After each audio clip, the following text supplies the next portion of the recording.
At this time of year, bushfires are frequent and often blaze their way across hundreds and sometimes thousands of acres before burning themselves out.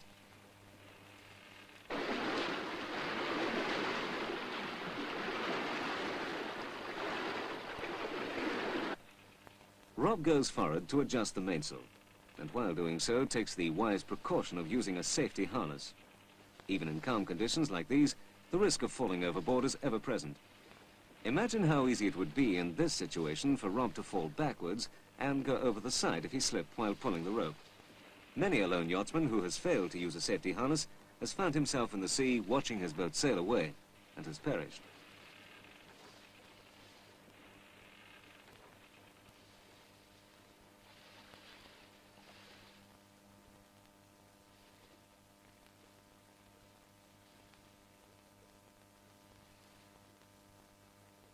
Two and a half days after setting off from Dunk, Rob reaches Hayman Island, where the first thing he does is replenish his dwindling supplies of fresh water.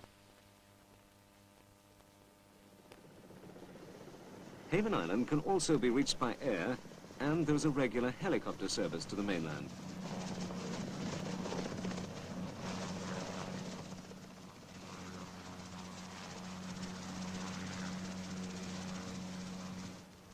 A narrow-gauge train links the jetty with the heliport and continues around the bay to the magnificently positioned hotel.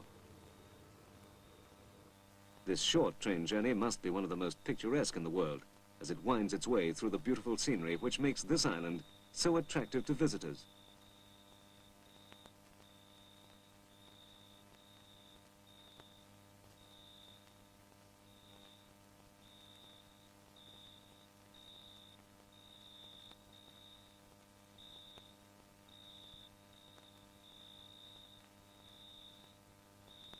The hotel is luxurious and boasts many amenities, including its own pool.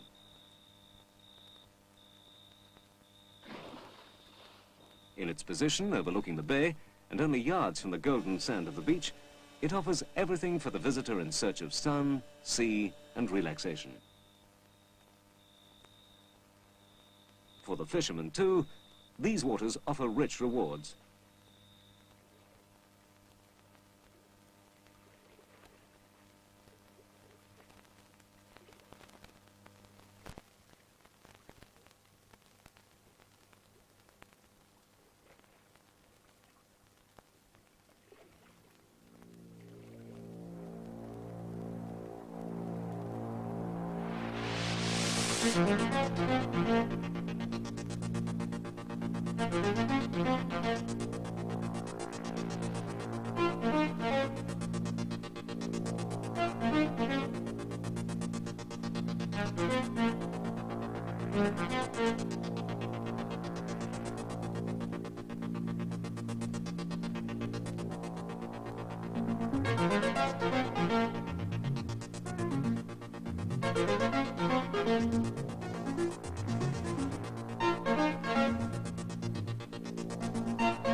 South of Hayman Island is to be found one of the most unusual features encountered by the yachtsman sailing the Coral Coast.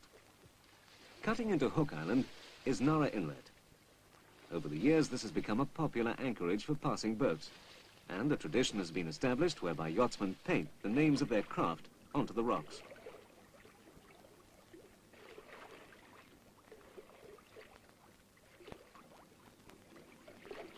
Rob takes the opportunity to add the name of Sirius 1, a lasting record of his visit.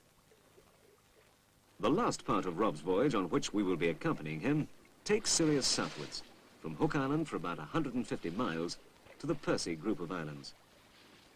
Lying off Middle Percy Island is Pine Islet, which is a manned lighthouse.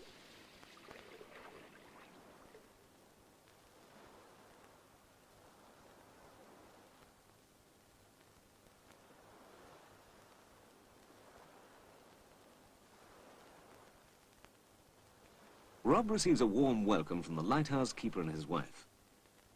Lighthouses, strategically placed along the length of the barrier reef, are an essential aid to navigation at night, providing easily identifiable points from which vessels may take bearings to establish their exact positions.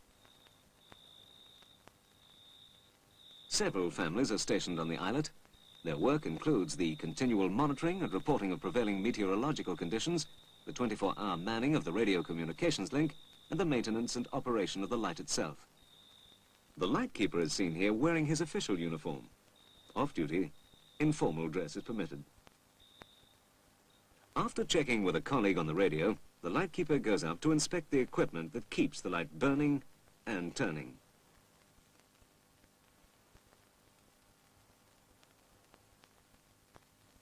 The flame in this lighthouse is fed by paraffin, held under pressure in these cylinders. The light is rotated, perhaps surprisingly, by clockwork. Weights, suspended on chains, are wound up rather like some huge grandfather clock. When the mechanism is released, the weights slowly lower themselves on their chains, thereby turning the lens mounting and casing the flame at a precisely regulated speed. In this case, 1 revolution every 8 minutes. Different lighthouses have different speeds of rotation. These speeds are marked on nautical charts and provide a simple means of identification when one is sighted.